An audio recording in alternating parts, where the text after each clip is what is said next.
Hello and welcome to the daily current affairs analysis. మనం ఇప్పుడు discuss చేయబోయేటువంటి topic వచ్చేసి group 1 ప్రిలిమ్స్లో ఉన్నటువంటి ఇంటర్నేషనల్ రిలేషన్స్ అనేటువంటి అంశానికి సంబంధించింది. 13 టాపిక్స్లో ఇంటర్నేషనల్ రిలేషన్స్ ఒకటి. దీని నుంచి సఫిషియంట్ అమౌంట్ క్వశ్చన్స్ వచ్చేటువంటి అవకాశం ఉంది. Kerala man killed in rocket attack on Israel, Indian embassy issues advisory అని చెప్పేసి ఈ న్యూస్ టైటిల్ వచ్చేసి ఇక్కడ మనకి ఇజ్రాయెల్, మిడిల్ ఈస్ట్లోని ఇజ్రాయెల్ అండ్ పాలిస్తీన్కి మధ్యలో యుద్ధం జరుగుతుంది. పాలిస్తీన్కి సంబంధించినటువంటి the biggest terrorist organisation Hamas October 7th రోజు ఇజ్రాయెల్ మీద అటాక్ చేసింది, సర్ప్రైజ్ అటాక్ చేసింది. దానికి రిటాలియేషన్గా Israel has also started counter attack. చాలా పెద్ద ఎత్తున అంటే హమాస్ని వైపౌట్ చేసే లక్ష్యంతో, కంప్లీట్గా ఉండకుండా దాన్ని నిర్మూలించేటువంటి లక్ష్యంతో, వైపౌట్ చేసే లక్ష్యంతో ఇజ్రాయెల్ దాని మీద అటాక్స్ కంటిన్యూగా చేస్తూనే ఉంది right from the October 7th.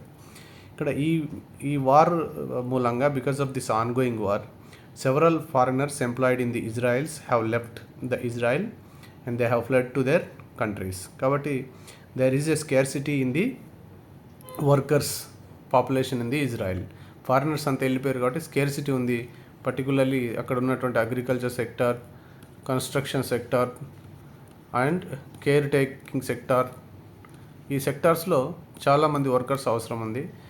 To grab this opportunity several Indians have flood to the ఇజ్రాయెల్కి వెళ్ళిపోయారు. One such man was Pat Nibin Maxwell కూడా కేరళ నుంచి అతను ఇజ్రాయెల్కి వెళ్ళిండు. He was working in the agriculture field in the Israel అన్నట్టు. While he was attacked, అతను agriculture ఫీల్డ్లో వర్క్ చేస్తున్నాడు. మరి ఎవరు అటాక్ చేశారు ఇజ్రాయెల్ పైన అంటే ఈ అటాక్ చేసింది ఎవరంటే హిజ్బుల్లా, నాట్ హమాస్. హెజ్బుల్లా అనేటువంటిది it is a terrorist organization operating from Lebanon నుంచి ఆపరేట్ చేసేటువంటి టెర్రరిస్ట్ ఆర్గనైజేషన్ ఇది ఇరాన్ యొక్క ప్రాక్సీ టెర్రరిస్ట్ ఆర్గనైజేషన్. ఇరాన్ చాలా టెర్రరిస్ట్ ఆర్గనైజేషన్స్ని స్పాన్సర్ చేస్తుంది. One such terrorist organization is Hezbollah. ఎందుకంటే there is always a conflict between Iran and Israel and Iran and America. ఈ direct Iran వార్లో direct involve కాకుండా ఇలాంటి ప్రాక్సీ టెర్రరిస్ట్ ఆర్గనైజేషన్స్ తోటి Israel మీద హమాస్కు సాలిడారిటీగా, పాలిస్తీన్కు సాలిడారిటీగా హెజ్బుల్లా సాయం చేత ఇజ్రాయెల్ మీద అటాక్ చేయిస్తుంది ఇరాన్. వీటికి కావాల్సిన ఈ టెర్రరిస్ట్ ఆర్గనైజేషన్ కావాల్సినటువంటి రీసోర్సెస్ కానీ, వెపనరీ కానీ అండ్ ట్రైనింగ్ కానీ ఇరాన్కి సంబంధించినటువంటి ఇరానియన్ రెవల్యూషనరీ గార్డ్సే ఇస్తాయి ఈ టెర్రరిస్ట్ ఆర్గనైజేషన్స్కి.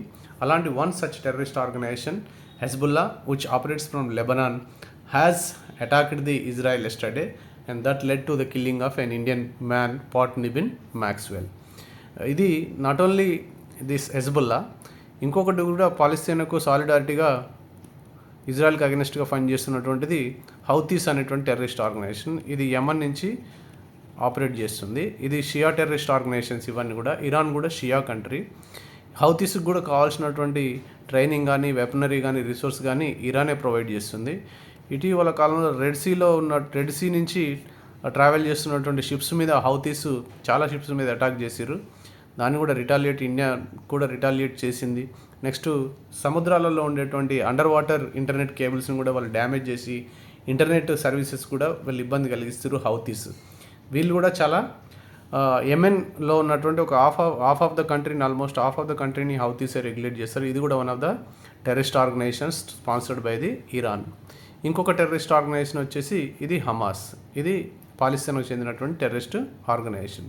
ఇలాంటి టెర్రరిస్ట్ ఆర్గనైజేషన్స్ అన్నిటిని కూడా ఇరాన్ స్పాన్సర్ చేస్తుంది. కావాల్సినటువంటి రిసోర్స్ అన్ని అదే ప్రొవైడ్ చేస్తుంది.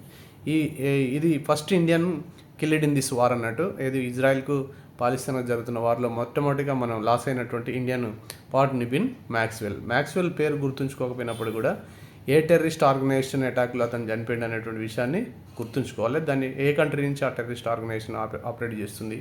మిగతాయి కూడా రిమైనింగ్ హౌతీస్ కానీ, నెక్స్ట్ హమాస్ కానీ ఏ దేశానికి చెందినటువంటి టెర్రరిస్ట్ ఆర్గనైజేషన్స్ కూడా గుర్తుంచుకోవాలి. ఇంకా other middle east terrorist organisations ఏమైనా ఉంటే అవి కూడా మనం గుర్తుంచుకుంటే ఎలాంటి క్వశ్చన్ అడిగినా మ్యాచ్ ద ఫాలోయింగ్ క్వశ్చన్ అడిగేటువంటి అవకాశం ఉంది. గ్రూప్ 1లో ఇలాంటి క్వశ్చన్స్ ఈ మధ్యలో చాలా మనం చూస్తున్నాం కదా 2 ప్రిలిమ్స్లో. ఇచ్చేసి ఒకవైపు కంట్రీస్ ఇచ్చేసి ఇంకోవైపు టెర్రరిస్ట్ ఆర్గనైజేషన్స్ ఇచ్చేసి మ్యాచ్ చేయమనొచ్చు 4 లేదా 5. ఇక్కడ మనం 3 గురించి చర్చించుకున్నాం.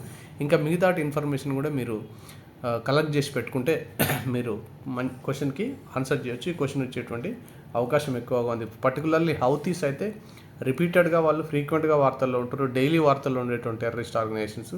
ఇలాంటి ఖచ్చితంగా ఎగ్జామినర్ దృష్టిని ఆకర్షిస్తాయి కాబట్టి వీటిని గుర్తుంచుకోవాలి. Thank you. మనం డిస్కస్ చేయబోయేటువంటి నెక్స్ట్ ఆర్టికల్ వచ్చి కూడా ఇంటర్నేషనల్ రిలేషన్స్కి సంబంధించింది. ఇది ప్రిలిమ్స్కి సంబంధించింది, మెయిన్స్కు దీంట్లో పెద్ద స్కోప్ ఏం లేదు. Indian troops out, Maldives inks defence pact with China. ఇండియాకి మాల్దీవ్స్కి మంచి గుడ్ హెల్తీ రిలేషన్స్ ఉండేవి before Muizzu taking the office.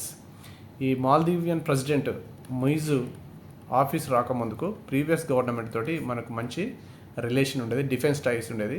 In fact మనకు సంబంధించినటువంటి హెలికాప్టర్ని ఆపరేట్ చేయడానికి ఒక 88 మెంబర్స్ సంబంధించిన ఒక మిలిటరీ పర్సనల్ మాల్దీవ్స్లో ఉండి వాళ్ళకు అసిస్టెన్స్ ఇచ్చేది. And we had good relations before Muizzu. And Muizzu అనేటువంటి ఇతను he has taken the stand against India. In fact ఆయన ప్రెసిడెన్షియల్ ఎలక్షన్స్ అప్పుడు ఇండియా అవుట్ క్యాంపెయిన్ తోటే ఆయన పవర్లోకి వచ్చిండు. ఆయన పవర్లోకి వచ్చిన తర్వాత నుంచి ఇండియా తన మిలిటరీని విత్డ్రా చేసుకోవాలి మాల్దీవ్స్ నుంచి అని చెప్పిండు. Recently he has also visited to చైనాకు విజిట్ అయిన దగ్గర నుంచి relations are started growing up చైనాకు మాల్దీవ్స్ మధ్యలో. As relations growing up between China and any country, we know that eventually ఇండియాని వాళ్ళు సైడ్ లైన్ చేస్తారని చెప్పేసి. ఎస్, ఫస్ట్లో ఆయన Muizzu after taking the office Indian military personnel ఉండొద్దన్నారు.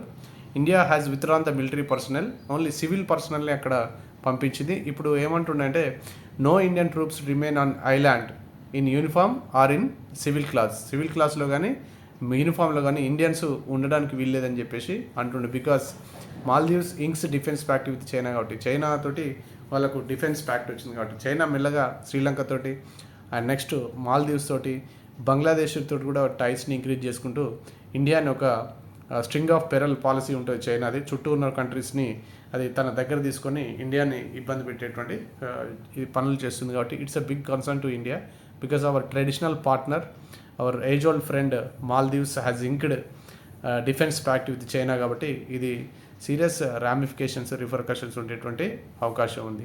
మనకి ఇటీవల మాల్దీవ్స్ తోటి ఉన్న రిలేషన్స్ చెడిపోయినాయి కాబట్టి మాల్దీవ్స్కి సంబంధించినటువంటి ఇంటర్నేషనల్ రిలేషన్స్ క్వశ్చన్ రావచ్చు.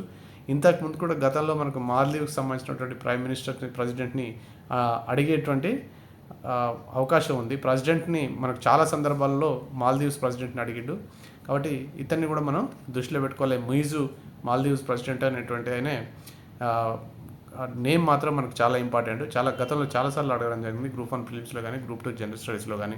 ఎందుకంటే మాల్దీవ్స్ అనేటువంటిది మనకు చాలా ఇంపార్టెంట్ ఫ్రెండ్లీ కంట్రీ కాబట్టి దాంట్లో ఏ పరిణామాలైనా అక్కడ జరిగేటువంటి ఏ ఈవెంట్స్ అయినా మనకు ఇంపార్టెంట్ అని చెప్పేసి గుర్తుపెట్టుకోవాలి. మాల్దీవియన్ ప్రెసిడెంట్ ఎవరంటే మైజు. ఇతను ఇండియాకు అగెనెస్ట్ స్టాండ్స్ తీసుకున్నాడు. చైనాతోటి డిఫెన్స్ టైస్ని ఆయన పెట్టుకున్నాడు కాబట్టి భవిష్యత్తులో మనకు సీరియస్ రిపర్కషన్స్ ఉండొచ్చు ఈ విషయంతో అని చెప్పేసి ఆ యాంగిల్లో ఈ క్వశ్చన్ని గుర్తుపెట్టుకోవాలి. సో ఇప్పుడు డిస్కస్ చేయబోయే ఈ ఆర్టికల్ కూడా ఇంటర్నేషనల్ రిలేషన్స్ సంబంధించింది. ఇది ఫిలిప్పీన్స్ అండ్ చైనా మధ్య సంబంధించినటువంటి ఒక డెవలప్మెంట్ సౌత్ చైనా సీలో. అండ్ సౌత్ చైనా సీలో China has several disputes with neighbouring కంట్రీస్తో డిస్ప్యూట్ ఉంది. ఇక్కడ ఈ డయాగ్రామ్లో చెప్పినట్టు Philippines and Chinese vessels collide in disputed South China Sea. ఇది కామన్గా ఎప్పుడు జరుగుతూనే ఉంటుంది. ఇక్కడ చైనా వెజల్ ఏం చేస్తుందంటే it has opened deployed water cannon తోటి it is trying to sink the civilian boat of Philippines అన్నట్టు ఈ డయాగ్రామ్లో చూపించింది. ఇది ఫ్రీక్వెంట్గా ఫిలిప్పీన్స్కు చైనాకు జరుగుతూ ఉంటుంది. Not only China and Philippines, South China సీలో చైనాకి మరియు వియత్నాం, అదే మలేషియా, నెక్స్ట్ వచ్చేసి బ్రూనై, ఇండోనేషియా, ఫిలిప్పీన్స్ ఈ కంట్రీస్ తోటి సౌత్ చైనా సీకి సంబంధించి చైనాకి డిస్ప్యూట్స్ ఉన్నాయి. చైనా ఏం చేసిందంటే ఒక 9 లైన్ అనేటువంటి ఒక ఇమాజినరీ లైన్లు క్రియేట్ చేసింది సౌత్ చైనా సీలో. ఈ లైన్ ద్వారా 90% సౌత్ చైనా సీ మాదే అని చెప్పేసి చైనా అంటుంది. దీనికి అగెనెస్ట్గా ఈ కంట్రీస్ అన్నీ కూడా చైనాతోటి ఫైట్ చేస్తున్నాయి. ఈ ఫిలిప్పీన్స్ తోటి కూడా ఫ్రీక్వెంట్గా ఫైట్ అవుతుంది చైనాకి. దాంట్లో భాగంగానే నిన్న జరిగిన ఇన్సిడెంట్ కూడా సెవరల్ డిస్ప్యూటెడ్ సైట్స్ ఉన్నాయి చైనాకు ఫిలిప్పీన్స్ మధ్యలో సౌత్ చైనా సీలో.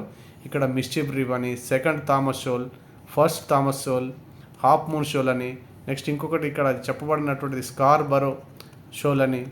ఈ అన్ని ప్లేసెస్ ఇవి designated places in the South China సీలో ఉన్నటువంటి Second Thomas Shoal, First Thomas Shoal, Half Moon Shoal, Mischief Reef అనేటువంటి ఈ ఏరియాకి సంబంధించి ఇక్కడ జూమ్ చేస్తే ఈ ఏరియా వచ్చింది. స్కార్బరో షోల్ అనేటువంటిది ఇంకొకటి ఇక్కడ చూపించింది కూడా. ఈ ఐదింటి ప్లేస్కి మధ్యలో ఫిలిప్పీన్స్కు చైనాకు మధ్యలో డిస్ప్యూట్ ఉంది. చైనా మొత్తం సౌత్ చైనా సీ నాదని క్లెయిమ్ చేస్తుంది. Vietnam, Malaysia, Brunei, Indonesia, Philippines తోటి చైనాకు సౌత్ చైనా సీకి సంబంధించి చైనాకి కంట్రీస్కి డిస్ప్యూట్ ఉంది. ఫిలిప్పీన్స్కు చైనాకు సంబంధించి ఈ ఏరియాస్ విషయంలో మనకు డిస్ప్యూట్స్ ఉన్నాయి. ఇది ఫ్రీక్వెంట్గా ఎప్పుడు చైనా ఫిలిప్పీన్స్ మధ్యలో ఈ డిస్ప్యూట్స్ ఎప్పుడు వార్తల్లో ఉంటూనే ఉంటాయి. కాబట్టి ఇవేంటి 9 లైన్ ఏందని చెప్పేసి అడగవచ్చు. This is what is 9 line. 9 line అనేటువంటిది ఒక imaginary line created by the China to claim the entire South China Sea, not entire 90% of South China Sea నాదే అని క్లెయిమ్ చేస్తుంది. ఒక ఇమాజినరీ లైన్ క్రియేట్ చేసి ఈ ఇమాజినరీ లైన్ తోటి claim చేస్తున్నందుకు చుట్టూ సౌత్ చైనా షోర్లో ఉన్నటువంటి కంట్రీస్ అన్నీ కూడా దానికి అగెనెస్ట్గా ఫైట్ చేస్తున్నాయి. This fight has become more frequent with the Philippines. ఈ ఫిలిప్పీన్స్ తోటి చైనాకు ఉన్నటువంటి డిస్ప్యూట్స్ ఈ ఏరియాస్ విషయంలో ఉన్నాయి. Second Thomas Shoal, First Thomas Shoal, Half Moon shawl, mischief reap and Scarborough shawl అనేటువంటివి చైనాకు ఫిలిప్పీన్స్కి మధ్యలో ఉన్నటువంటి డిస్ప్యూటెడ్ సైట్స్ అని చెప్పి చెప్పుకోవచ్చు సౌత్ చైనా సీలో. ఇది వెరీ ఇంపార్టెంట్. ఇక్కడ వరల్డ్ జాగ్రఫీకి సంబంధించి కూడా అడిగేటువంటి అవకాశం ఉంటుంది. Thank you. మనం డిస్కస్ చేయబోతున్నటువంటి నెక్స్ట్ ఆర్టికల్ వచ్చేసి foreign state actors stashed illicit funds in Paytm bank accounts.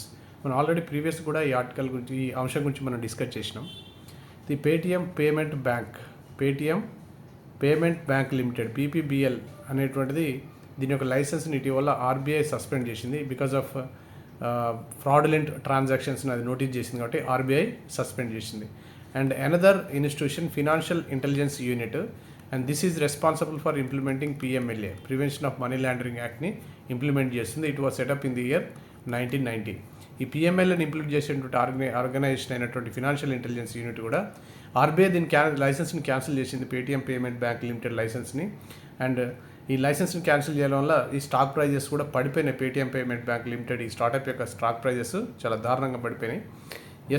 ఈ ఎఫ్ఐయు కూడా వాటి యొక్క రికార్డ్స్ని వెరిఫై చేస్తున్నప్పుడు it has identified several fraudulent activities అన్నట్టు. ఫ్రాడులెంట్ యాక్టివిటీస్ని ఇది ఐడెంటిఫై చేసింది FIU. Like several organised criminals దీంట్లో ఇన్వాల్వ్ అయినట్టు. ఆర్గనైజ్డ్ క్రిమినల్స్ వాళ్ళు ఆన్లైన్ గ్యాంబ్లింగ్, లైక్ ప్రిడేటరీ